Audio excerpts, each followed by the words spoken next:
Mateo capítulo 5, versículos 43 y 48. 43 al 48. Repito, Mateo 5, 43 al 48.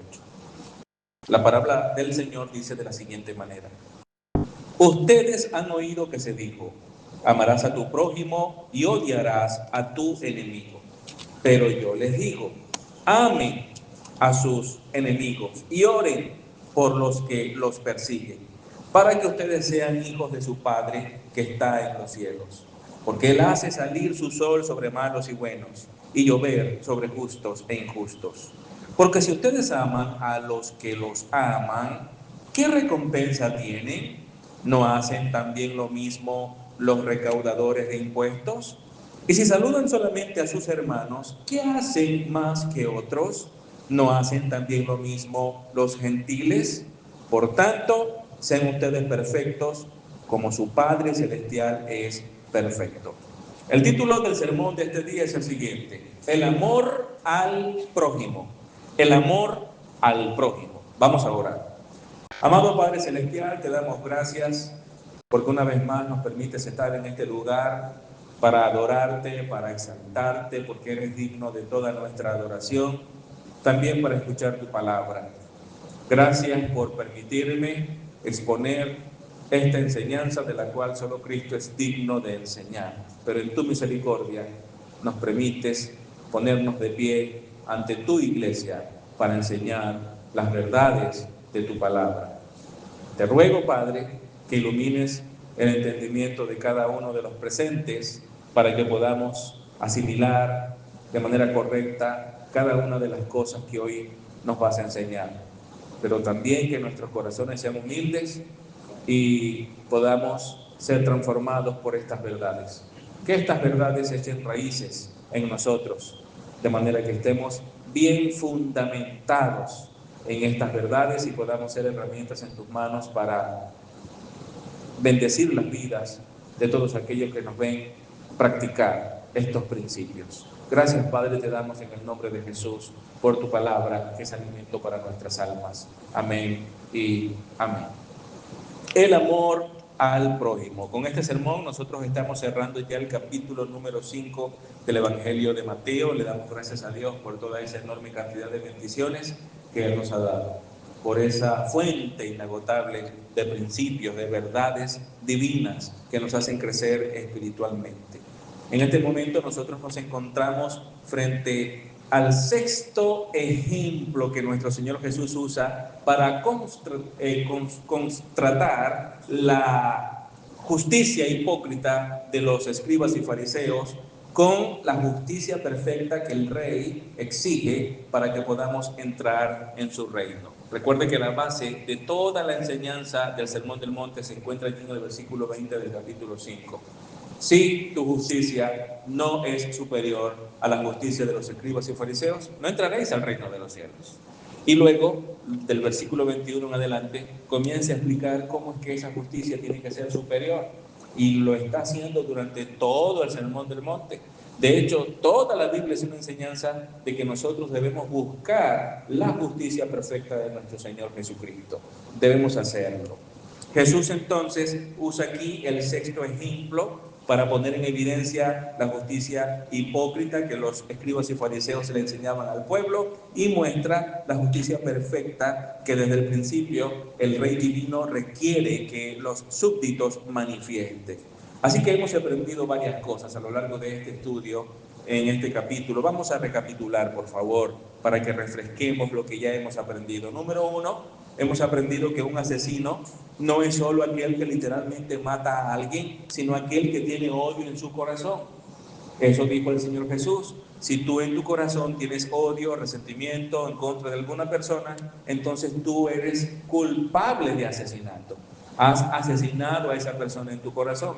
En segundo lugar, el Señor Jesús nos ha enseñado que un adúltero no es solo aquel que ha cometido el acto de adulterio de manera literal, sino aquel que ha contemplado en su corazón deseos lujuriosos. Sea hombre o seas mujer, si en tu corazón has tenido deseos de lujuria hacia una persona que no es tu esposo o tu esposa, tú ante Dios eres un adúltero. Eso es lo que Jesús está diciendo aquí. Por lo tanto, has pecado. debes arrepentirte también de ese pecado.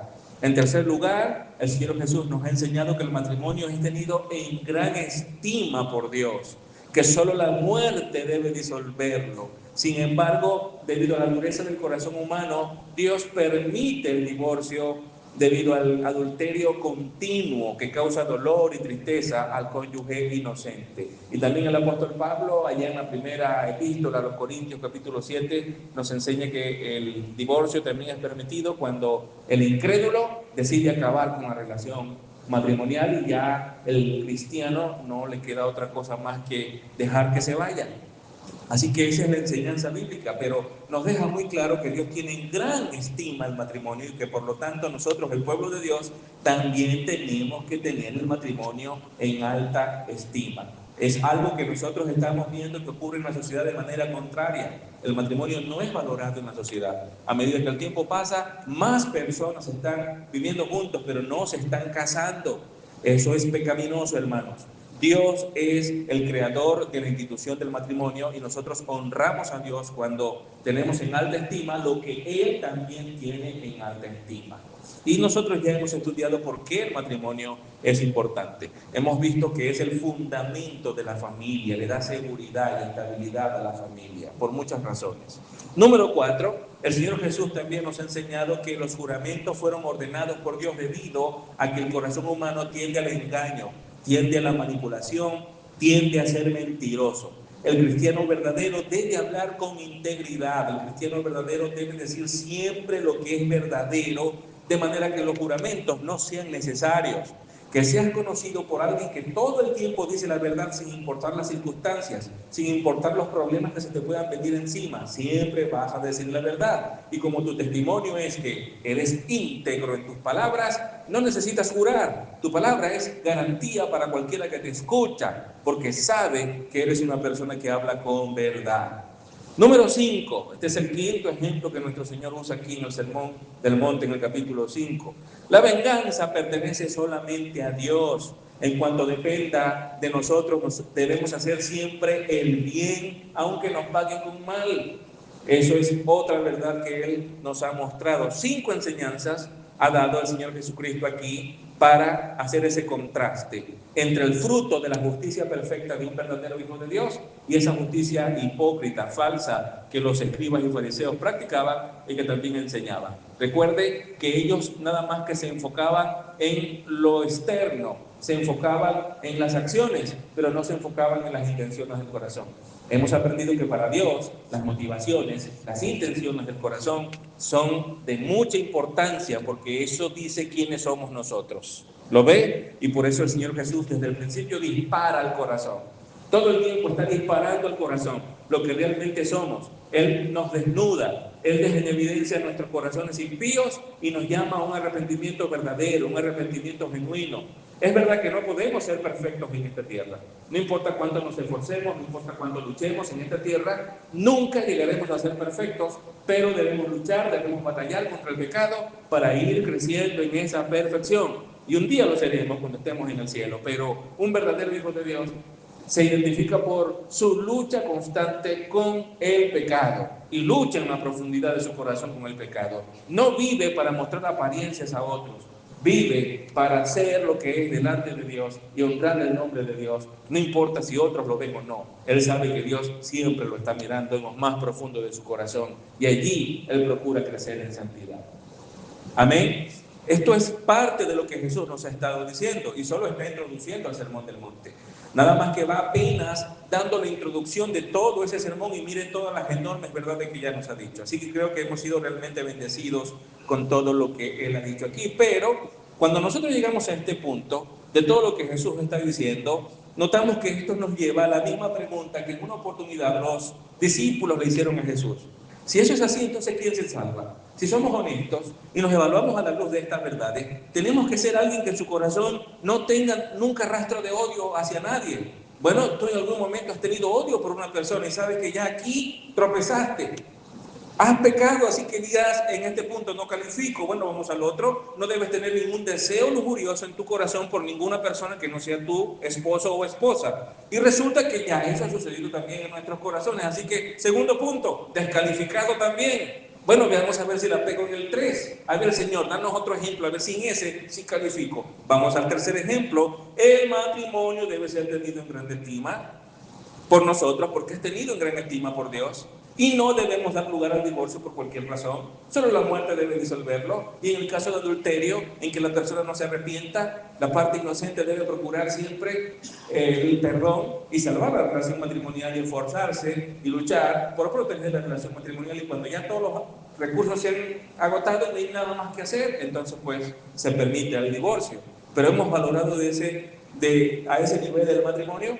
Muchos cristianos no lo han hecho y sabemos que las estadísticas nos muestran que a medida que el tiempo pasa hay más divorcios dentro del pueblo de Dios. Hace algunos años atrás podíamos hablar de un número de divorcios en el mundo considerablemente grande cuando lo comparábamos con el número de divorcios que había dentro del pueblo de Dios, pero ahora ese número se igualó. Es igual, la misma cantidad de divorcios que vemos en el mundo, en comparación de porcentaje, ocurre también dentro del pueblo de Dios. Así que calificamos aquí, tampoco, hermanos. Tampoco calificamos en este punto. El 4 tiene que ver con los juramentos. Y aquí te pregunto, no sé si has jurado, porque tú dices, bueno, yo no he jurado, nunca, en vano, no lo he hecho. ¿Has mentido? Seguro que sí. En algún momento has mentido.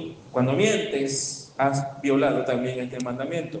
Así que número 4, no calificamos. Número 5, la venganza pertenece solo a Dios. En realidad, siempre hemos pagado con el bien a quien nos ha hecho el mal. Nunca, por ninguna razón, hemos tenido en nuestro corazón el deseo de la venganza y de quitarnos lo que un día nos hicieron, por lo menos negándole el favor a esa persona que se comportó mal con nosotros, nos necesitó y ahora le doy la espalda porque no me gustó lo que me hizo la otra vez. No ha pasado nunca, ni siquiera has tenido el deseo en tu corazón de que eso pase. Si te evalúas con humildad dirás, también tropecé en ese punto. 5 ejemplos nos ha dado el Señor y nuestros corazones salieron reprobados. Hay que ser muy arrogante para decir, no, ya va, el 4 y el 3 yo ahí salí aprobado. 5 ejemplos nos ha dado. Y si somos humildes y somos sensatos, sabrás que reprobaste en los 5. Así que por esa razón, entonces podemos preguntar como los apóstoles, como los discípulos del Señor, ¿quién se salva entonces? Si hay que tener una justicia que me haga vivir así como tú estás diciendo, Señor, nadie se salva, nadie se salva. Bueno, la respuesta del Señor, como la dio en Mateo capítulo 19, versículo 26, es que lo que es imposible para el hombre es posible para Dios. Nosotros no podemos encontrar por nuestros propios medios esa justicia perfecta que produce ese tipo de vida obediente. No está en nuestras manos, no está en nuestra capacidad humana justificarnos a nosotros mismos por medio de las obras. Y es precisamente a ese callejón sin salida al que el Señor Jesucristo nos quiere llevar. Él desnuda tu corazón para que veas la realidad de la corrupción de tu corazón y entiendas que tienes la necesidad de arrepentirte. A través de cada una de estas ilustraciones, Jesús nos está diciendo que necesitamos un nuevo corazón que desee honrar a Dios sinceramente. Un corazón que tenga afectos genuinos, reales, auténticos por Cristo. Tanto que cuando ese deseo lujurioso llega, lo echamos fuera en el nombre de Jesús, porque ofendemos a Dios en nuestros corazones. Tanto que cuando llega esa raíz de amargura queriendo profundizarse en el corazón, la arrancamos y la echamos fuera porque sabemos que no honra a Dios. Ese corazón, donde nadie nos está viendo, pero sabemos que Dios sí nos ve allí. Ninguna persona a nuestro alrededor se da cuenta de lo que tenemos allí, pero Dios lo sabe y lo sabemos porque tenemos una conciencia de conocimiento permanente de que Dios ve lo más profundo de nosotros y no queremos ofenderlo, porque sinceramente queremos honrarlo.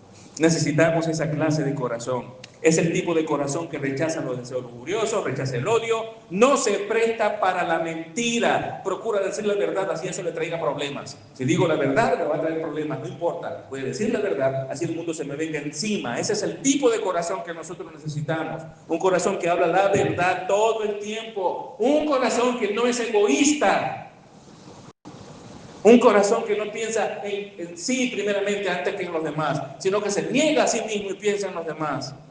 Ese es el corazón que nosotros necesitamos.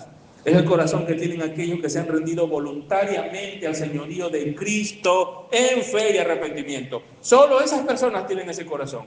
No puedes lograr ese corazón con tu propio esfuerzo. No tienes esa capacidad. Solo Dios puede darte un nuevo corazón que sea sensible a su palabra. Un corazón que tenga verdadero afecto por Cristo. Un corazón que desea honrar en todas las cosas al Señor. Ese es el corazón que ha sido justificado.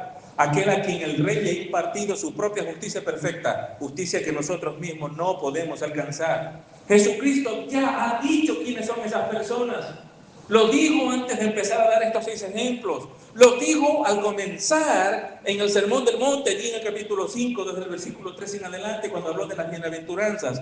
¿Quiénes son los bienaventurados? Los que han alcanzado la justicia perfecta de Dios, porque Dios se las ha dado. Los bienaventurados son aquellos a quienes Dios los ha regenerado, les ha impartido un corazón que ama a Cristo. Y los ha mencionado, número 1, los pobres en espíritu, son aquellos que no son arrogantes, sino que reconocen su propia bancarrota espiritual. Son corruptos espiritualmente y necesitan la ayuda de Dios porque ellos solos no pueden. Ellos entienden la enseñanza de Jesús en Juan capítulo 15. Sin mí nada podéis hacer. Y dicen, amén, es verdad. Sin Cristo no soy nada y no puedo hacer nada. Ese es el pobre de espíritu. Aquel que depende en consecuencia completamente de Dios. En segundo lugar, los que lloran. Este es el que se arrepiente. Primero es pobre en espíritu, reconoce su pobreza espiritual, reconoce su bancarrota espiritual. Y luego de reconocerla y saber que está muerto espiritualmente, de saber que su corazón es impío delante de Dios, entonces se arrepiente. Él llora por ese pecado que ha asesinado su corazón. Llora ante Dios porque sabe que ese pecado ha ofendido a Dios. No es el que llora por las consecuencias que el pecado trae a su vida, porque ese es un egoísta. Él no llora por las consecuencias que el pecado trae a su vida, él llora por el pecado en sí mismo que insulta la santidad de Dios. Las consecuencias no le importan, sabe que lo merece. Merece peores consecuencias por causa del pecado. Así que si hay que sufrir, pues sufro, pero ese pecado ha ofendido a Dios y eso me duele. Así piensa el pobre de espíritu. Así piensa el que ha reconocido su bancarrota espiritual. Llora de arrepentimiento genuino, auténtico, porque hay humildad, porque porque se humilla, y eso es lo que dice en la siguiente bienaventuranza. Bienaventurados los humildes. Estos son los que se niegan a sí mismos y en consecuencia están bajo el control del Espíritu Santo de Dios. Estos son los que entran al reino de los cielos, los que tienen hambre y sed de justicia, buscan la justicia perfecta de Dios. No son como los escribas y fariseos. No, ellos no andan tratando de mostrar una justicia falsa, una justicia que se fundamenta en esas obras externas, pero que no transforman el corazón. La hipocresía, no, desechan eso. Ellos tienen un anhelo profundo por la justicia perfecta de Dios, por eso se arrepienten, por eso dependen completamente de Dios, porque saben que solo Dios les puede dar esa justicia que necesitan para entrar al reino de los cielos. No importa cuánto se esfuercen, saben que nunca lograrán encontrar esa justicia por sus propias manos. Es Dios quien se las va a dar. Son aquellos que son misericordiosos porque han experimentado la misericordia de Dios. Saben que no son dignos del perdón de Dios, no son dignos de las bendiciones de Dios, así que no las reclaman, sino que agradecen cuando las reciben, porque es la expresión de la misericordia misma de Dios. Saben que fueron perdonados cuando no merecían perdón. Saben que fueron salvados cuando no merecían salvación. Saben que han recibido vida eterna en el cielo cuando no son dignos de ella, y por eso también perdonan. Por eso no guardan en su corazón resentimiento en contra de nadie, porque ellos mismos han podido saborear la misericordia de Dios y por eso son misericordiosos también. Y sigue diciendo Jesús allí que son bienaventurados los de limpio corazón. Ahí está. Este es el corazón, el de limpio corazón, que no tiene deseos lujuriosos en su corazón, deseo de venganza, ganas de mentir o de jurar o cualquier otra cosa pecaminosa. Lucha contra eso. No es que no sea tentado, por supuesto que es tentado, pero lo echa afuera, no lo acaricia, no lo abraza, no lo guarda en un rincón de su corazón para quedarse con eso allí por mucho tiempo. Ese es el corazón limpio. Estas son las personas que han sido justificadas porque se arrepintieron, porque se humillaron, porque creyeron en el Señor. Eso es lo que está describiendo aquí el Señor Jesucristo. Y por eso alcanzaron la justicia perfecta de Dios. Y en consecuencia son los que procuran la paz. Hoy vamos a estudiar sobre eso. Los que procuran la paz. Y la bienaventuranza número 8, los que son perseguidos por causa de la justicia. El mundo los aborrece, el mundo los rechaza, porque viven de una manera distinta a la ideología, a la filosofía, a la cultura de la sociedad en la que se encuentran. viven distinto a eso porque no son gobernados por la cultura o por las ideologías del mundo, son gobernados por la palabra de Dios y viven para la gloria y la honra de Dios, de manera que la sociedad los persigue. Pero no importa, siguen adelante. Amada iglesia, no debes poner nunca tu confianza en acciones externas. No debes poner nunca tu confianza en una religión. Eso no tiene el poder de transformar el corazón. Es poner tu fe en Cristo lo que te hará un heredero del reino de Dios. Dios imputa la justicia perfecta de Cristo por medio de la fe en Él. Si no te arrepientes de tus pecados y pones tu fe en el Señor, no se te imputará la justicia perfecta de Dios y tu vida seguirá siendo una vida que se desarrolla en muerte espiritual y produce pecado. Hasta tus más buenas obras son pecaminosas delante de Dios. Déjame decirte eso. La persona que no ha puesto su fe en el Señor, las obras más buenas que haga también son pecaminosas porque no pueden salvarlo, no pueden justificarlo. Porque no podemos entrar al reino de Dios sobre el fundamento de nuestras propias obras. ¿Quién dijo eso? Lo dijo Dios. ¿No estás de acuerdo? Ese es tu problema, pero eso es lo que dijo Dios y lo que Dios dijo es verdad, así tú no estés de acuerdo. Amén. Muy bien. Vamos a adentrarnos entonces al sermón del día de hoy, porque los que aparecen en las bienaventuranzas, esos son los que entrarán al reino de Dios. ¿Cuál es la estructura del sermón de hoy? Número 1, el amor al prójimo enseñado en el Antiguo Testamento, versículo 43. Número 2, el amor al prójimo tergiversado por los escribas y fariseos, versículo 43 también. Número 3, el amor al prójimo explicado por Jesucristo, versículo 44 al 47. Y hay un cuarto punto, pero es la conclusión del sermón, no es un punto en sí. El amor al prójimo tiene como único estándar a Dios mismo. ¿Cuál es el estándar de amor entonces que el cristiano debe practicar? El estándar perfecto de Dios. Eso es lo que Jesús dice aquí más adelante. Vamos a comenzar con el punto número 1. El amor al prójimo enseñado en el Antiguo Testamento. Recuerde, esta es la sexta ilustración que el Señor Jesucristo está dando de aquellos que tienen un corazón limpio y pueden dar el fruto de esa justicia perfecta que ya les ha sido imputada. El amor al prójimo enseñado en el Antiguo Testamento. La parte A del versículo 43 dice: ustedes han oído que se dijo, amarás a tu prójimo y odiarás a tu enemigo. Esta frase es un mandamiento que nosotros encontramos en Levítico capítulo 19, versículo 18. Si es tan amable, va conmigo al Antiguo Testamento, por favor. Levítico capítulo 19, versículo 18. Y note cómo dice allá: no te vengarás ni guardarás rencor a los hijos de tu pueblo, sino que amarás a tu prójimo como a ti mismo. Yo soy el Señor. Allí está la frase que encontramos en el versículo 43. Amarás a tu prójimo como a ti mismo. La instrucción de amarás a tu prójimo como a ti mismo establece un estándar alto para el comportamiento y para las relaciones. Fíjese que la Biblia por ninguna parte manda que te ames a ti mismo. Escuché una vez a un predicador decir, la Biblia manda que te mandes a ti mismo. Y fue allá donde le preguntaron a Jesús cuál era el mandamiento más importante. Y él dijo, bueno, ama al Señor tu Dios sobre todas las cosas y a tu prójimo como a ti mismo. Luego de allí se fundamentó para decir que Cristo estaba mandando que nos amemos a nosotros mismos. Negativo. El texto no dice eso. No hay, te lo voy a repetir otra vez, por si acaso pensabas que sí. No existe en la Biblia ningún mandamiento que diga que te ames a ti mismo. No lo hay. ¿Por qué no lo hay? Porque no lo hay. Punto. Ajá, pero ¿por qué así? Porque ya tú te amas demasiado. ¿Sabe cómo se llama ese amor excesivo que sientes por ti mismo? Ego. Dios no tiene que mandarte que te ames, porque es demasiado el amor que ya sientes por ti. Por eso somos seres tan egoístas que pensamos primero en nosotros y después en nosotros y luego en tercer lugar también en nosotros y en cuarto también en nosotros. Y si es que hay algún quinto, piensa en otro. Esa es la verdad de nuestros corazones.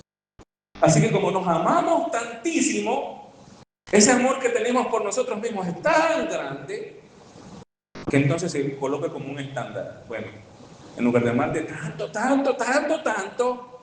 ama a tu prójimo así, del mismo modo. Es como si te dijera, ya no pienses tanto en ti y piensa más en otro, más bien niégate a ti mismo. El mandamiento es a que nos neguemos a nosotros mismos, porque el amor que tenemos hacia nosotros mismos es muy exagerado. Así que así lo encontramos entonces en el Antiguo Testamento.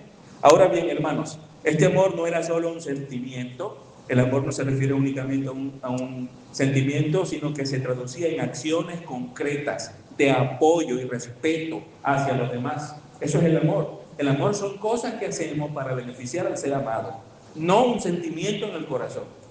Cosas que hacemos para beneficiar a la persona que es objeto de nuestro amor. Y la otra persona puede sentirse amada porque es el recipiente de las acciones que nosotros estamos haciendo para beneficiarlo. Y por eso la otra persona puede decir, sí, me ama, porque me llena de acciones que son el fruto de ese amor. Así que debemos cambiar también esa idea que tenemos, no, yo sí amo a mis hermanos en la iglesia. Ok, ¿qué haces por ellos? Hasta ahora creo que nada. Bueno, entonces no has manifestado ese amor. Hay que preguntarle ahora a los hermanos de la iglesia si ellos están seguros que tú los amas. Porque la manera como medimos ese amor es precisamente en las acciones que otros tienen en favor nuestro. Así es como sabemos que nos amas. Y así es como sabemos que realmente amamos a otros. Entonces no es un sentimiento, son acciones concretas de apoyo, también de respeto, que benefician a los demás, benefician a los que están a nuestro alrededor. Noten lo que nos enseña el libro de Deuteronomio en este respecto. Deuteronomio capítulo 22, versículos 1 al 4, por favor. Estamos viendo el amor al prójimo enseñado en el Antiguo Testamento. Eso estamos haciendo. Deuteronomio capítulo 22, versículo 1 al 4, dice así: no verás extraviado al buey de tu hermano o su oveja sin que te ocupes de ellos. Sin falta los llevarás a tu hermano. Y si tu hermano no vive cerca de ti o si no lo conoces, entonces lo traerás a tu casa y estará contigo hasta que tu hermano lo busque. Entonces se lo devolverás. Así harás con su asno y lo mismo harás con su vestido. Así harás igualmente con cualquier cosa que tu hermano haya perdido y que tú halles. No te es permitido ignorarlos. No verás el asno de tu hermano o su buey caído en el camino sin ocuparte de ellos. Sin falta lo ayudarás a levantarlos. Como notamos aquí, esta era la manera como los israelitas debían ayudarse entre ellos, devolviendo a su dueño algún animal o un objeto que se hubiese extraviado o brindando algún tipo de ayuda al hermano que tenía necesidad. Pero note cómo se repite el término tu hermano varias veces allí en ese texto que acabamos de leer. Yo lo marqué, se repite 3, 4, 6 veces. 6 veces.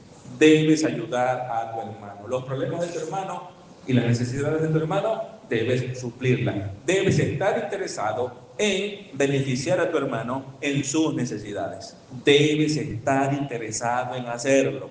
Esta es la manera como el amor se expresa como un mandamiento en el Antiguo Testamento hacia el prójimo. Ahora, ¿era correcto interpretar únicamente prójimo como alguien que es mi hermano nada más? Aquel que es mi hermano, por supuesto, el término hermano allí no se refiere a hermano biológico, se refiere a toda persona que era perteneciente a la nación de Israel. Entre ellos eran hermanos. Sin embargo, no debían mostrar estas buenas acciones solo a sus compatriotas, hermanos israelitas, sino también debían hacerlo con sus enemigos. El mismo mandamiento en el Antiguo Testamento era dado para aquellos que eran enemigos, no solo hermanos. Así que vamos a Éxodo 23, versículos 4 y 5. Éxodo capítulo 23, versículos 4 y 5. Note cómo dice: si encuentras extraviado el buey de tú, ya no dice hermano, ahora dice tu enemigo.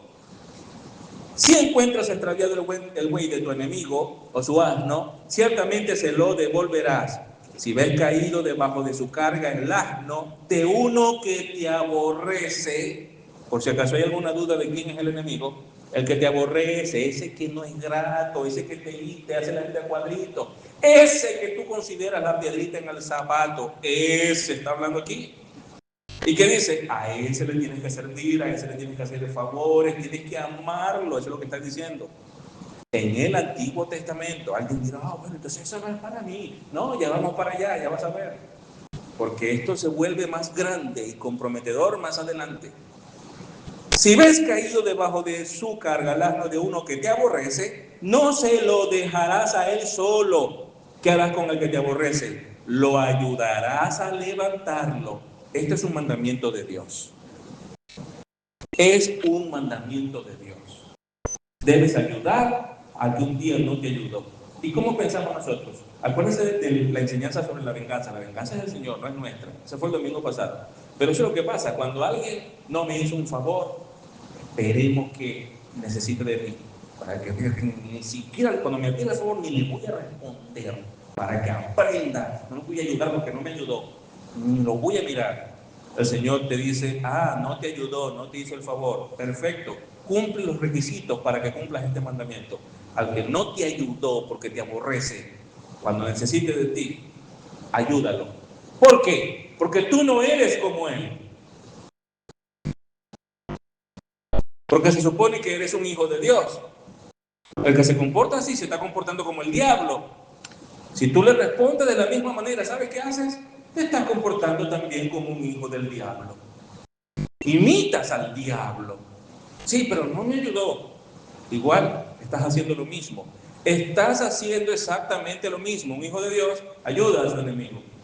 Eso es lo que nos está enseñando el Antiguo Testamento. Entonces debemos amar a nuestros hermanos y amigos que nos caen bien, pero también debemos amar de igual modo a nuestros enemigos, esos que nos aborrecen. Usted lo leyó conmigo, es palabra de Dios. Es palabra de Dios. Eso no es fácil, pastor. No estoy diciendo que sea fácil. Estoy diciendo que es un mandamiento y debes hacerlo. Sí, pero era para la nación de Israel. Ya vamos para allá. Sí, era para la nación de Israel, tienes razón.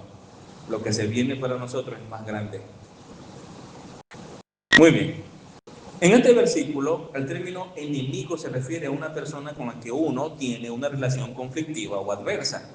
Por supuesto que aplicado a la nación de Israel no hacía referencia a los soldados enemigos de otra nación. Si iban a una guerra y aquel soldado te daba con la espada, tú lo ibas a abrazar. No, estabas en guerra y si te daba con la espada tú también y peleabas y algunos iban a morir. Así que eso no se aplica a ese momento. Se refiere a ese tipo de enemigos personales.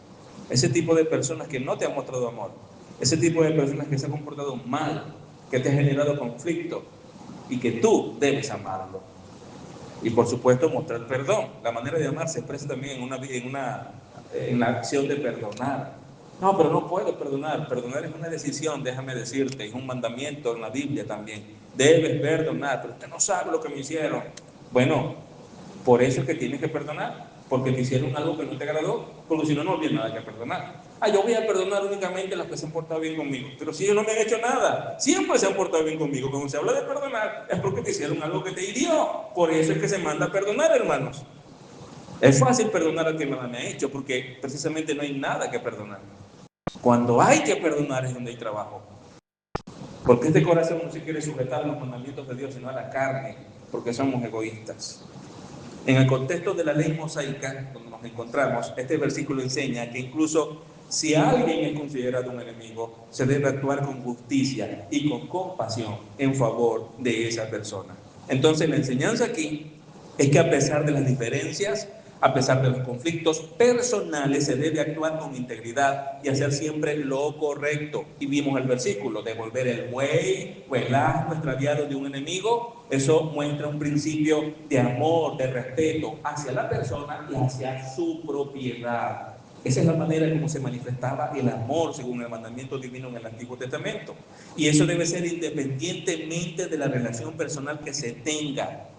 Dios llamó a la nación de Israel a una actitud de imparcialidad para ayudar a una persona, fuese un hermano, un amigo o fuese un enemigo. Hermanos, ¿cuál es el asunto aquí entonces? Bueno, presta atención, es el siguiente. La conducta de otras personas no deben gobernar tus acciones, sino más bien la palabra de Dios. Tú dices, pastor, la conducta de otras personas no gobierna mis acciones, tampoco mis emociones. Ok, a ver, te voy a hacer una pregunta. Cuando alguien que no se ha portado de una manera que tú esperabas y que te causó mucha incomodidad hace acto de presencia en un sitio donde tú estás, ¿cómo te sientes? Te turbas, ¿verdad? ¿Sabes por qué? Porque esa persona está gobernando tus emociones. La presencia de esa persona dicta tus sentimientos. Por eso te turbaste cuando esa persona apareció. Por eso no estás bien cuando estás en su presencia. Lo que aquí la Biblia nos está diciendo es que no sean las personas a nuestro alrededor las que gobiernen nuestras emociones y nuestra actitud o nuestra conducta, sino que sea la palabra de Dios. Así que si aquella persona que hizo algo, que te hizo sentir incómoda, te turba cuando aparece, te está gobernando porque tiene influencia, tiene poder sobre cómo tú te vas a sentir. Recuerda que tú debes controlar tus emociones. Un cristiano debe distinguirse como alguien que controla sus emociones porque está bajo el poder y el control del Espíritu Santo. Y si la Biblia manda que nosotros tenemos que perdonar, entonces el Espíritu Santo te guiará a hacer lo que la Biblia dice. De manera que cuando una persona indeseable aparece, no tienes por qué turbarte porque tus emociones estén en el control del Santo Espíritu de Dios. Así de sencillo. Entonces, como no puede controlar tus emociones, no puede controlar tampoco tus acciones o actitudes. Esa persona que el día de ayer se comportó de una manera que no te gustó, viene a hablarte y le respondes mal. O con una cara de piedra. Lógicamente, no te sientes cómodo con esa persona, pero estás permitiendo que su conducta tenga influencia en ti y te controle. En cambio, aquel que es controlado por la palabra de Dios va a responder con amabilidad, va a responder con humildad y en sumisión a los principios de la palabra de Dios. Así que si no me ayudaste un día, yo sí te ayudo porque tus acciones no van a gobernar las mías. Mis acciones son gobernadas por la palabra de Dios. Y de allí muchos tratan de justificar sus pecados en los pecados de otros. Bueno, pero es que yo me comporto con este y con aquel de esta manera porque él se comportó conmigo de esta otra. Así que por eso yo le hice lo mismo. Bueno, eso es venganza, que es pecaminoso, ya lo vimos. Y de paso también el hecho de que se portó mal está controlando cómo tú respondes a él. Otra vez la palabra de Dios está ejerciendo control sobre ti. Por eso es que el apóstol Pablo dijo en Efesios 5:18 que debemos ser llenos del Espíritu Santo, hermanos. La llenura del Espíritu es la autoridad, el control que ejerce el Espíritu Santo sobre la vida del creyente. Donde tú siempre vas a actuar según los principios divinos, no importa cómo actúen las personas a tu alrededor. Eso no es una tarea fácil. Y por eso es que Pablo dice, déjense controlar por el Espíritu Santo, porque lo que para ti es imposible, para el Espíritu Santo es posible. Ah, pero entonces si yo no me porto así, es culpa del Espíritu que no me controló. No, es culpa tuya que no te dejas controlar del Espíritu. Digo esto porque somos muy rápidos para echarle la culpa a otro. Sí, pastor, pero a Dios, al Espíritu Santo de Dios. Bueno, vea que Adán le echó la culpa a Dios cuando Eva pecó. Señor, la mujer que tú me diste. Él no asumió su responsabilidad y eso lo repetimos una y otra vez en nuestras vidas. Cuidado con eso. De modo que el Antiguo Testamento entonces enseña que debo amar a todas las personas sin distinción. Esa es la enseñanza del Antiguo Testamento. ¿Por qué es importante que entendamos que eso es lo que enseña el Antiguo Testamento? Porque ahora vamos a ver lo que enseñaban los escribas y fariseos. Y lo vamos a comparar con lo que ya aprendimos del Antiguo Testamento. Así que el punto número 1, el amor al prójimo enseñado en el Antiguo Testamento. Ahora vamos al punto número 2, el amor al prójimo tergiversado por los escribas y fariseos. El amor al prójimo tergiversado por los escribas y fariseos. Volvemos al versículo 43, Mateo 5:43. Dice el Señor Jesús, ustedes han oído que se dijo, amarás a tu prójimo y odiarás a tu enemigo. Como en las 5 ocasiones anteriores, la frase ustedes han oído que se dijo es una referencia que el Señor usa para poner para dejar en evidencia la falsa enseñanza de los escribas y fariseos. Cuando Él dice, ustedes han oído que se dijo, está hablando de la falsa enseñanza. Ya eso lo he explicado en sermones anteriores. ¿Y cuál es la falsa enseñanza, hermanos, esta vez? ¿Qué fue lo que torcieron los escribas y fariseos con este mandamiento de amar al prójimo? Bueno, leamos otra vez. Mire cómo dice, amarás a tu prójimo y odiarás a tu enemigo. Cuando fuimos al Antiguo Testamento hace unos minutos, la frase odiarás a tu enemigo, ¿ustedes la escucharon por alguna parte? Pero mire cómo ellos aquí estaban hablando de eso. Es interesante. Así que básicamente los escribas y fariseos enseñaban que el amor estaba reservado para aquellos a quienes uno veía como gratos, con quienes uno se llevaba bien, pero los enemigos merecían odio. Esto era tan terrible que para ellos el amor al prójimo, el prójimo para algunos era otro fariseo u otro escriba. ¿Qué les parece? O sea, fuera de escriba y fariseo no había prójimos. ¡Qué bárbaro! ¡Wow! Así que ellos se amaban entre ellos. Y algunos, por supuesto, lo llevaban únicamente a la nación de Israel y no lo aplicaban a los gentiles. Y vamos a ver eso también brevemente más adelante. Estos falsos maestros, con sus tradiciones, habían alterado el texto de tres maneras. Mucha atención. ¿Cómo alteraron ellos este mandamiento que ya acabamos de estudiar básicamente en el Antiguo Testamento? Número uno, lo tergiversaron al definir prójimo solo como una referencia a una persona de la nación de Israel o solo como una referencia a un escriba y a un fariseo, igual que ellos. Amarás a tu prójimo. Ok, preguntemos entonces, ¿quién es el prójimo? No es un gentil, así que no tenemos que amarlo. No es ninguna persona indeseable, así que no tenemos que amarlo tampoco. Entonces, ¿quién es el prójimo? El que me cae bien, un escriba y fariseo como yo, o algún israelita que cumple la ley de Dios. Los maestros judíos enseñaban que un enemigo no estaba incluido en el grupo de los llamados prójimos. Eso le estaban enseñando al pueblo.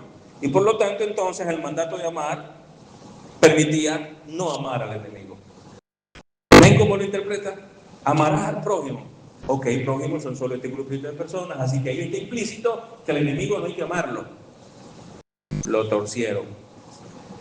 Ciertamente la ley hacía distinción entre el israelita y el extranjero, hermano. Si usted va al Antiguo Testamento, sí, la ley de Moisés hacía una diferencia, pero también mandaba a tener compasión de los extranjeros. Por favor, si están amables, pueden ir conmigo a Levítico 19, versículo 9 y 10. Levítico 19, versículo 9 y 10. Mire cómo dice. Cuando ciegues la cosecha de tu tierra, no cegarás hasta los últimos rincones de tu campo, ni espigarás el sobrante de tu cosecha. Tampoco rebuscarás tu viña, ni recogerás el fruto caído de tu viña. Lo dejarás para el pobre y para el extranjero. Yo soy el Señor, su Dios. Y mire ahora Deuteronomio capítulo 10, versículo 19. Deuteronomio capítulo 10, versículo 19. Muestren pues amor al extranjero, porque ustedes fueron extranjeros en la tierra de Egipto. Así que claramente el Antiguo Testamento no solo enseñaba a amarse los israelitas entre ellos, debían manifestar amor también a otras personas de otras naciones.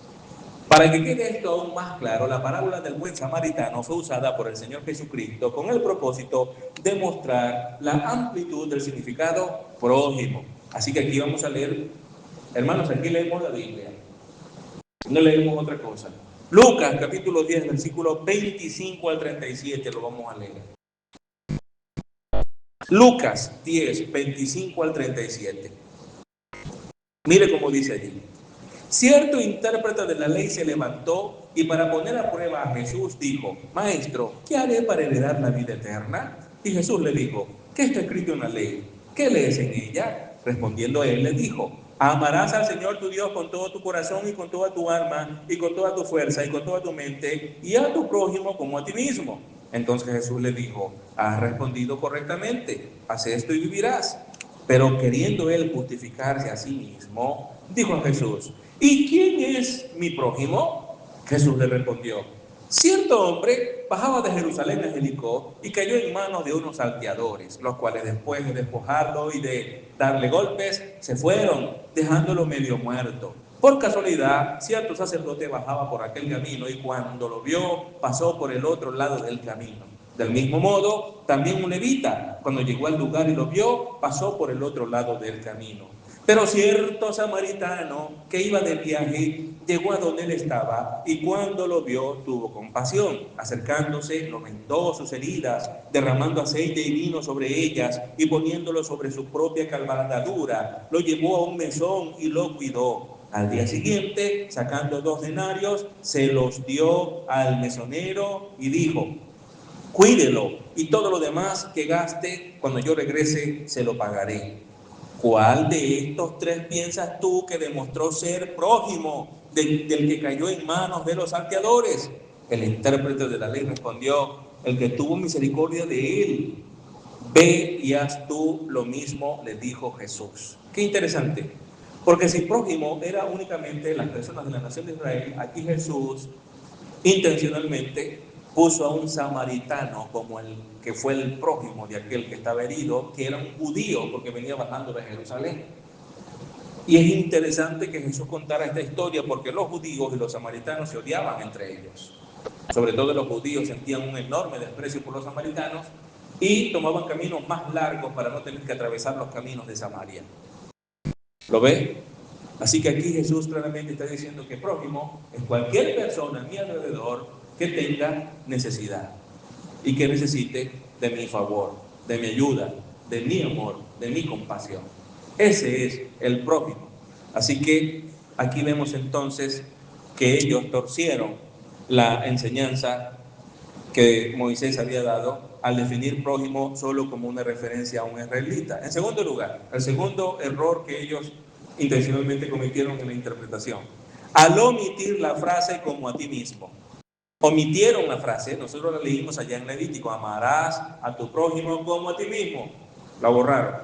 Amarás a tu prójimo, hasta ahí lo dejaron. Note, Levítico 19 y 18. Levítico 19, 18. Dice: no te vengarás ni guardarás rencor a los hijos de tu pueblo, sino que amarás a tu prójimo como a ti mismo. Y agrega esa frase enfática de autoridad y de soberanía: yo soy el Señor. Razón por la cual hay que obedecer el mandamiento tal y cual como Él lo da. Lo tercero que hicieron para torcer la enseñanza fue añadir la expresión: y aborrecerás a tu enemigo. Como ya vimos, hermanos, la frase aborrecerás a tu enemigo no aparece en ninguna parte de la ley. Eso no se ordenó, eso no se mandó, lo añadieron ellos. Esa expresión no se ordenó nunca por ninguna parte del Antiguo Testamento, no aparece. Esta adición ponía en evidencia la perversidad que se había apoderado de los corazones de estas personas. Los fariseos tenían un dicho que dice de la siguiente manera, presta atención: si un judío ve a un gentil si un judío ve a un gentil caído en el mar, de ninguna manera lo levanta, porque Cristo está: no te levantarás contra la sangre de tu prójimo, pero este hombre no es tu prójimo. Así que, como habían cierta categoría de gente que no era prójimo, no había problema si no ayudabas, no había problema si no servías. Eso decían. Por esta razón es que los romanos acusaban a los judíos de odiar a la humanidad, porque veían que se hacían favores entre ellos, pero despreciaban a los gentiles. Vean que los llamaban perros. Los fariseos enseñaban que los gentiles, un gentil es todo aquel que no era de la nación de Israel. Ellos enseñaban que los gentiles fueron creados por Dios para que fuesen leña en las llamas del infierno eterno. Ese era el propósito. Imagínense usted. Así que los tenían como perros. De hecho, usaban el término perro para referirse a los gentiles. Y para nosotros ya el término perro es fuerte, y sabemos que cuando lo usamos en Maracay, pues es una terrible ofensa en contra de una persona. Créanme que en esa época era una ofensa todavía peor, porque los perros a que hacían referencia no eran perros como los que nosotros conocemos, algunos callejeros y otros que son de raza muy bonita, ¿verdad? Y la gente los tiene en su casa. Pero el asunto aquí son perros que eran animales de rapiña que vivían en la basura. ¿Lo ven? Así que la enseñanza era terrible y así veían ellos a los gentiles. Así que hemos visto dos puntos, amados hermanos. Número uno, el amor al prójimo enseñado en el Antiguo Testamento. Número dos, el amor al prójimo tergiversado por los escribas y fariseos. Número tres, el amor al prójimo explicado por Jesucristo. El amor al prójimo explicado por Jesucristo. Ve al versículo 44, Mateo capítulo 5, versículo 44. Pero yo les digo, amen a sus enemigos y oren por los que los persiguen. ¿Ven la enorme diferencia? Amen a sus enemigos y oren por los que los persiguen. ¿Por qué el Señor no mencionó allí a los amigos? ¿Será que no hay que amar a los amigos? Ay, te entiendo, no hay que amar a los amigos. No, No hace falta que te digan que ames a los amigos, porque un amigo, alguien que te cae bien, que te ha ayudado, a ese hasta lo invitas a tu casa. Hermano, vente, lo tomamos un café, ay, qué bien que me cae. Bueno, aquí Jesús dice que invites a tomar el café que te cae mal.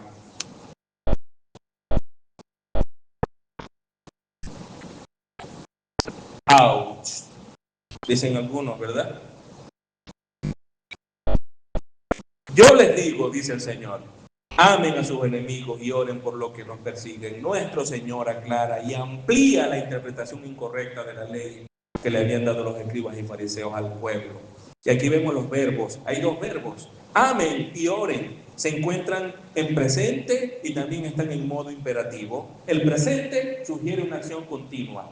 Y el imperativo sugiere un mandato, una exhortación también podría ser. La idea es esta, escuche bien, estén el mandamiento del Señor, traducido entendiendo el modo de los verbos. Mire, estén amando todo el tiempo a sus enemigos y orando todo el tiempo por ellos. No nombre a los amigos y hermanos porque se supone que por ellos lo hacemos, hasta deseamos hacerlo. Pero con este mandamiento tenemos que pelear con esas cosas pecaminosas que se quieren adueñar de nuestro corazón. Y tenemos que obligarnos a nosotros mismos, sí, voy a orar por el pastor, sí, voy a orar por el pastor, sí, voy a orar por el pastor. Aunque me cueste mucho. ¿Entienden? Creo que algunos no. Los enemigos son aquellos que persiguen a los cristianos también. Así son definidos en la Escritura. Asesinan a los cristianos. Esto significa que uno debe amar no solo a los oponentes personales, sino también a los oponentes del pueblo de Dios. Debemos amar a aquellos que se oponen a la voluntad de Dios, amarlos, no despreciarlos. El término para amar aquí es ágape. En el idioma griego hay 4 expresiones diferentes para referirse al amor. Solamente voy a mencionarte esta, la que está por encima de todas las demás expresiones en el griego, ágape. Es una palabra que ya existía desde antes de que se escribiera la Biblia, pero nadie la usaba. El apóstol Pablo fue quien desempolvó esa palabra realmente y la sacó por allá de un baúl lleno de polvo y comenzó a usarla para darle el concepto del amor perfecto de Dios. Ágape es la palabra que hace referencia únicamente a ese tipo de amor que solo Dios puede dar y nadie más, pero que los cristianos también pueden porque lo han recibido de Dios. Romanos capítulo 5, versículo 5 dice que Él ha derramado su amor en nuestros corazones. Podemos amar con el mismo amor de Dios porque Él nos ha hecho a nosotros partícipes de ese amor perfecto. ¿Lo ve? Entonces, ágape es el tipo de amor que el cristiano debe mostrar. Es un amor que no depende de las acciones de la otra persona, sino que depende de Dios, que es la fuente misma de ese amor. Por eso puedes amar cuando no eres amado, porque no depende de lo que el otro te hizo o dejó de hacer. Depende de la comunión que tú tienes con el Señor. ¿Se da cuenta de eso? Es interesante que cuando vamos a la primera carta de Corinto, en el versículo 13, primera a los Corintios 13, allí vemos que Pablo menciona las características del amor. ¿Y sabe qué término usa para referirse a cada característica? Un verbo. Un verbo. Pablo usa verbos para describir la característica del amor. Pastor, ¿y eso qué quiere decir? Le explico. El término verbo hace referencia a la acción. Cuando usted ve verbos en una oración, se está refiriendo a acciones. Yo corro es el verbo. Estoy diciendo que estoy corriendo. Estoy llevando a cabo la acción de correr. Yo pinto. Estoy diciendo que estoy llevando a cabo la acción de pintar. Perdónenme, quizás algunos no manejan el término, ¿verdad? Porque tenemos personas aquí de todos los niveles.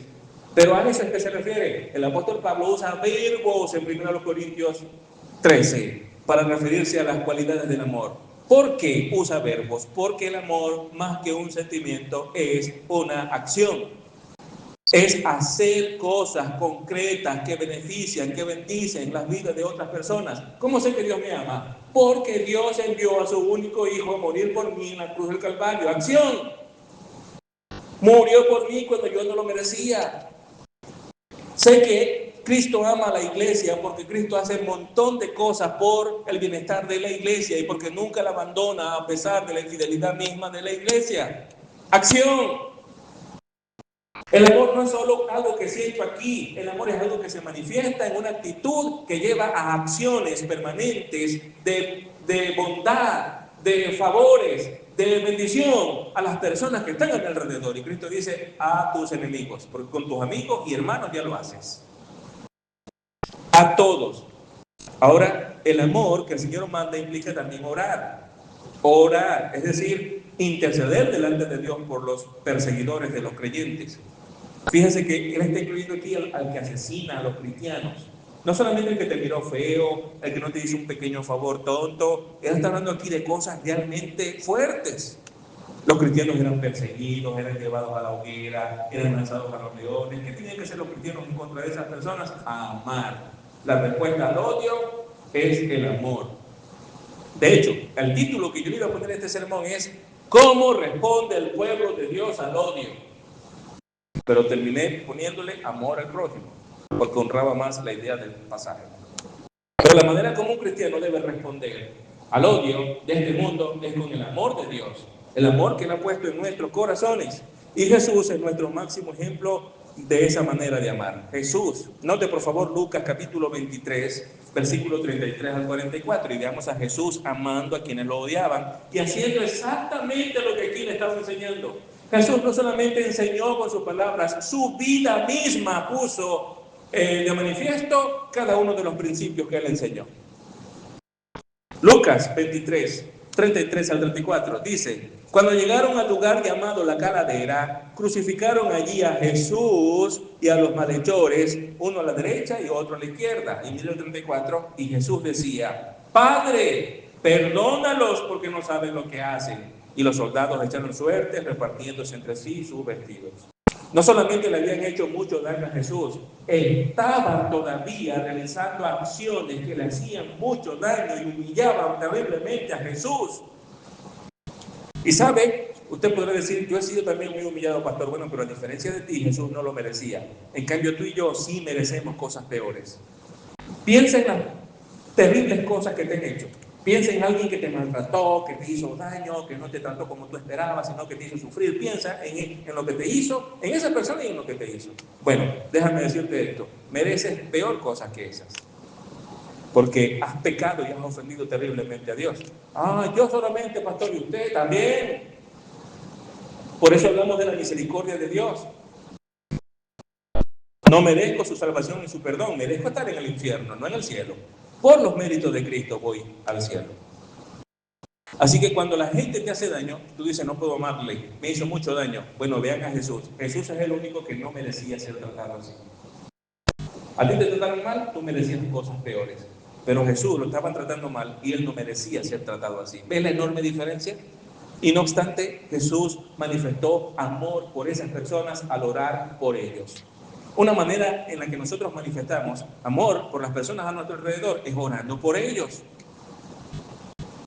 Tú amas a alguien, tú oras por esa persona. Es una verdadera manifestación de amor ágape, del amor de Dios. Cuando tú cada día recuerdas a esas personas y oras, intercedes a Dios por ellos. Bueno, Jesús está diciendo, debes amar a tus enemigos y debes también orar por ellos. Todo el tiempo, dijo Jesús. Hoy, mañana, pasado y al día siguiente. Y continuar haciéndolo. Porque Dios ha puesto su amor en tu corazón. Porque eres un hijo del reino y no un hijo del infierno. Porque tu corazón ha sido transformado. Porque se te ha imputado la justicia perfecta de Cristo. Porque el Espíritu Santo de Dios está en ti. ¿Ve? Miren la hipocresía de los escribas y fariseos y cómo ellos vivían. Y Jesús dijo, si la justicia de ustedes no es superior a la de ellos, ustedes no entrarán al reino de Dios. Y ya les voy a explicar cómo es la justicia de ustedes que tiene que ser superior a la de ellos. Y empezó a dar estos ejemplos que ya estamos mirando, hermanos.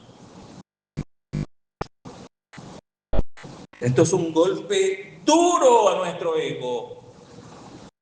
Pero te arrepientes o sigues en pecado. Otro ejemplo que podemos recordar, porque alguien podría decir, bueno, pastor, es que él era Jesús. Y por eso él oró por quienes lo estaban matando. Él era Dios hecho hombre. Yo no soy Dios hecho hombre. Usted escucha esa excusa, yo le escucho, ni que yo fuera Dios. Para excusarse cuando quedan malos, cuando son irresponsables, ni que yo fuera Dios. Qué terrible situación, hermano. Ok, entonces busquemos un ejemplo de alguien que no sea Dios hombre. Sí, y veamos que hizo lo mismo exactamente de Jesús. ¿Lo recuerdan? Su nombre es Esteban. Se encuentra en el libro de los Hechos. Vamos por favor, Hechos capítulo 7, versículos 59 al 60. Hechos capítulo 7, versículos 59 al 60. Dice de la siguiente manera: y mientras lo apedreaban, Esteban invocaba al Señor y decía: Señor Jesús, recibe mi espíritu. Allá va, pero está orando al Señor es por él. El otro versículo, 60. Cayendo de rodillas, clamó en alta voz: Señor, no le tomes en cuenta este pecado. Habiendo dicho esto, durmió. En otras palabras, se murió.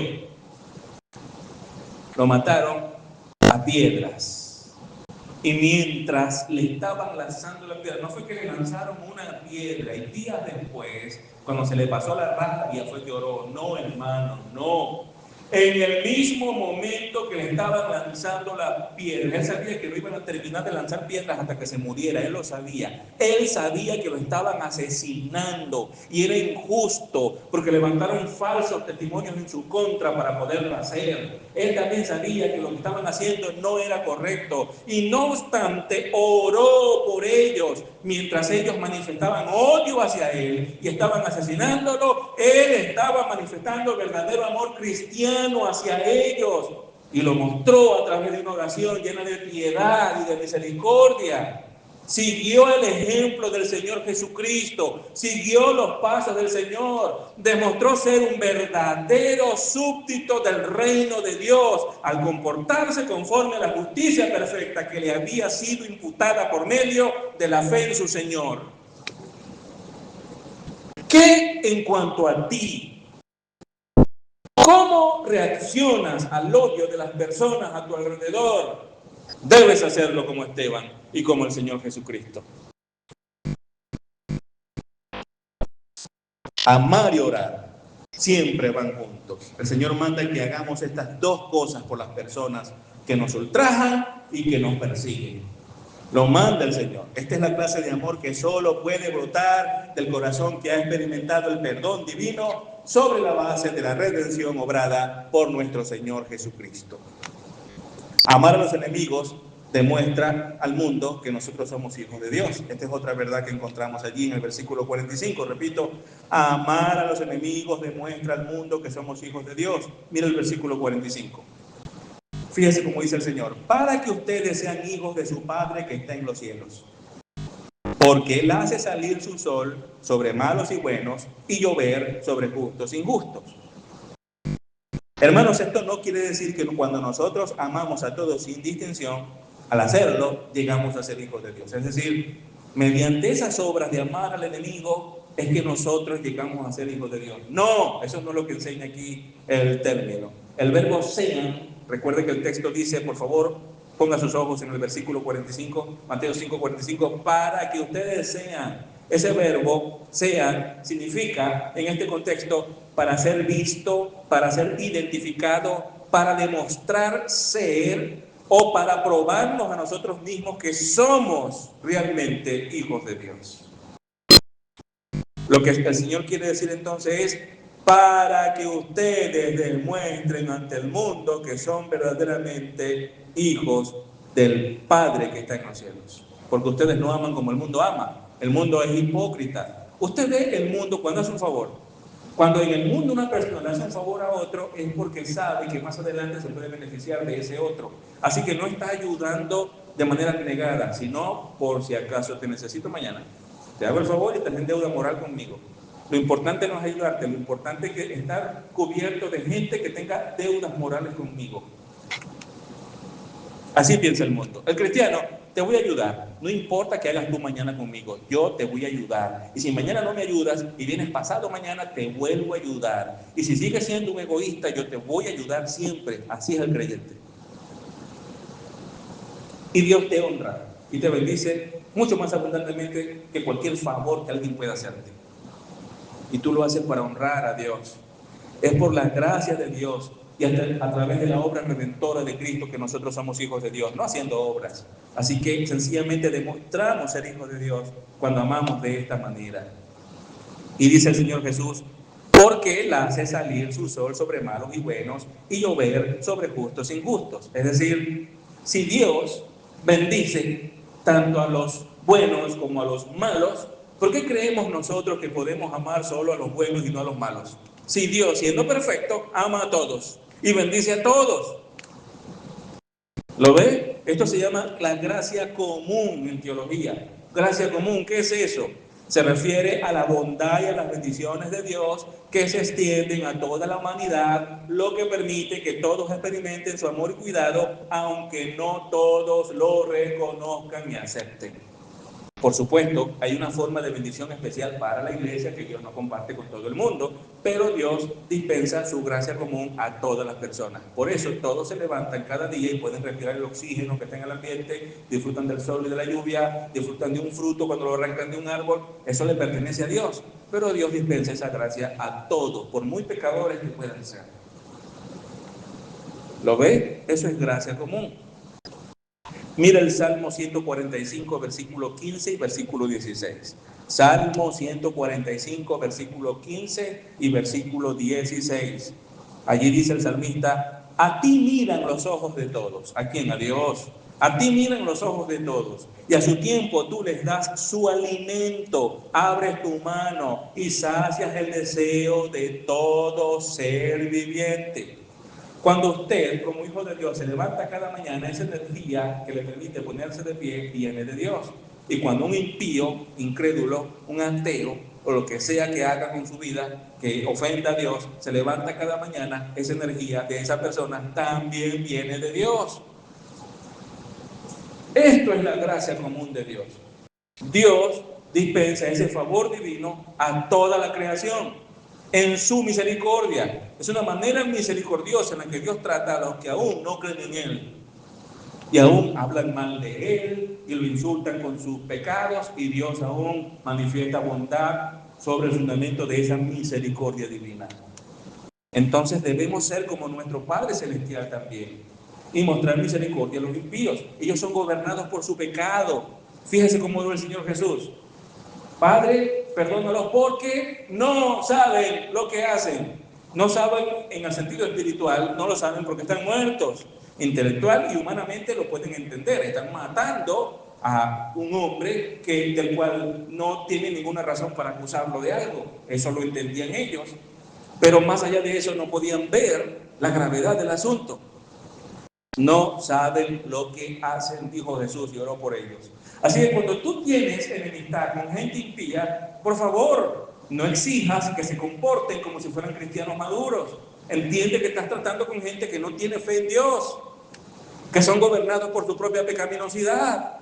Y en lugar de llenar tu corazón de odio, de resentimiento, de ira contra una persona que se comporta de manera natural, porque el pecado es su Señor y no Cristo, deberías manifestar amor y orar por él y darle el ejemplo de la conducta de un verdadero hijo de Dios. ¿Acaso no dijo ya el Señor Jesús en este mismo sermón que debemos ser sal y luz en esta tierra? El impío vive en la oscuridad. El impío es oscuridad, vive en la oscuridad. Los cristianos vivimos en la luz y dispensamos esa luz a quienes están en la oscuridad. ¿Se da cuenta? Otro principio que vemos aquí también es amar a los enemigos. Es una marca distintiva del verdadero hijo de Dios. ¿Por qué? Porque el incrédulo no hace eso. El incrédulo no hace eso. Amamos a los enemigos. Eso nos hace marcar una diferencia con la persona del mundo. Versículos 46 y 47. Mire cómo dice Jesús allí tan claramente. Porque si ustedes aman a los que los aman, ¿qué recompensa tienen? ¿No hacen también lo mismo los recaudadores de impuestos? Y versículo 47, y si saludan solamente a sus hermanos, ¿qué hacen más que otros? ¿No hacen también lo mismo los gentiles? Allí vemos entonces, amar al que me ama y amar al que me hace favores es comportarme igual que cualquier incrédulo. Jesús me llama a ir más allá y comportarme como un verdadero hijo de Dios, marcando la diferencia y amando al que me odia y favoreciendo al que no quiere ayudarme, sino que todo lo contrario, más bien me hace daño. El punto es que no marcamos ninguna diferencia si solo amamos a personas que nos agradan. Jesús dice, los incrédulos hacen eso. Los escribas y fariseos se sentían superiores a los publicanos, que eran los recaudadores de impuestos. Se sentían superiores a ellos. Ellos consideraban a los publicanos la escoria de la sociedad. Pero Jesús en este sermón pone al descubierto el amor mediocre y egoísta que los escribas y fariseos practicaban. Y peor todavía, Jesús prácticamente les está diciendo, ¿saben una cosa? Ustedes prácticamente se los está diciendo, ustedes escribas y fariseos, más adelante también les hacen unas acusaciones fuertes, pero les dice aquí, con otras palabras, ustedes se sienten mejor que los escribas, que los recaudadores de impuestos, pero el amor de ustedes no se diferencia de nada al amor que ellos manifiestan, porque ellos aman así, de esa manera hipócrita en la que ustedes también aman. Eso fue un insulto fuerte del Señor Jesucristo a esas personas. Yo estoy completamente seguro que los publicanos en ese momento estaban consternados por las palabras del Señor porque tenían que arrepentirse, pero los escribas y fariseos, al ser comparados con los publicanos, se sintieron terriblemente ofendidos por el Señor. Así que no creo que estaban cómodos escuchando esas palabras. Ellos no iban a hacer como hacen algunos. Gracias, pastor, por la enseñanza de hoy. Me confrontó, pero fue edificante. Yo no creo que ellos llegaron al Señor Jesús y le dijeron, gracias, maestro. Nos confrontaste y nos edificaste. Ellos querían matar a Jesús, porque Él ponía en evidencia la hipocresía de ellos. Y si saludan solamente a sus hermanos, ¿qué hacen más que otros? ¿No hacen también lo mismo los gentiles? Amada iglesia, los cristianos deben tener una norma de amor mucho más alta que el resto del mundo. Ese es el punto aquí. Ahora, mira el versículo con el que concluimos, versículo 48. Ya estamos concluyendo. El estándar del amor al prójimo es el carácter perfecto de Dios. Ese es el estándar. Mira el versículo 48. Por tanto, sean ustedes perfectos como su Padre Celestial es perfecto. Aquí entendemos que el estándar de perfección que Jesús establece es la misma perfección de Dios. Ya va, Señor, pero perfecto como ¿quién? Como Dios. ¡Wow! ¿Quién puede ser perfecto como Dios? Nadie. Y entonces, volvemos de nuevo a la pregunta, ¿quién se salva, Señor?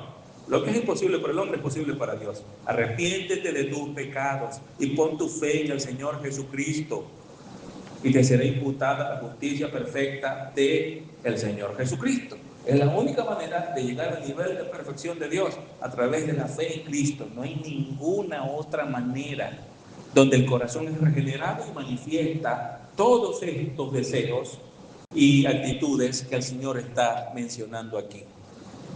Fuera de esto, todo es simples obras humanas que no tienen el poder para salvar a nadie. El término griego para perfectos usado es teleios, y algunos intérpretes utilizan el término teleios para decir que Jesús está hablando de madurez espiritual, no de perfección, porque no es posible. El punto es que al ser comparado con el Padre Celestial, sea perfecto como vuestro Padre Celestial es perfecto. El término entonces teleios debe ser entendido como perfecto. Pastor, pero entonces, ¿en esta vida podemos llegar a ser tan perfectos como Dios? No. ¿Y entonces cómo es que debemos llegar a ser perfectos como nuestro Dios es perfecto? Un día lo seremos, cuando estemos en el estado de gloria, pero mientras estemos aquí, nuestra tarea debe ser dejarnos gobernar por el Espíritu Santo de Dios, creciendo en el conocimiento de la palabra de Dios y viviendo cada día más para su gloria y peleando todos los días contra el pecado y doblegando toda emoción y deseo carnal que se quiera apoderar de nuestros corazones, para que seamos hijos de nuestro Padre Celestial. ¿Lo ven, hermanos? El estándar de esta perfección es el Padre Celestial. No es posible para el ser humano alcanzar este nivel de perfección si no es por medio de la fe en Cristo. Entonces la justicia perfecta nos es imputada. Y en ese punto yo puedo decir, soy tan justo como Cristo es justo. Todo cristiano puede decir, yo soy tan justo como Cristo es justo. Ya va, pero Cristo es justo de manera perfecta. Yo también. ¿Cómo así? Porque la justicia que yo tengo no es la mía, es la de Él. Es la justicia perfecta de Cristo que fue puesta en mi cuenta por medio de la fe en Él. Amados, arrepiéntanse de sus pecados si no lo han hecho y pongan su fe en Cristo para que les sea imputada esa justicia perfecta y puedan heredar el reino de Dios. y al hacerlo vivan para la gloria y la honra del Señor, no para sus propios deseos carnales, no dejándose influenciar por la filosofía del mundo. Sean realmente hijos de su Padre Celestial. Amén. Póngase de pie, por favor, y demos gracias al Señor por su palabra.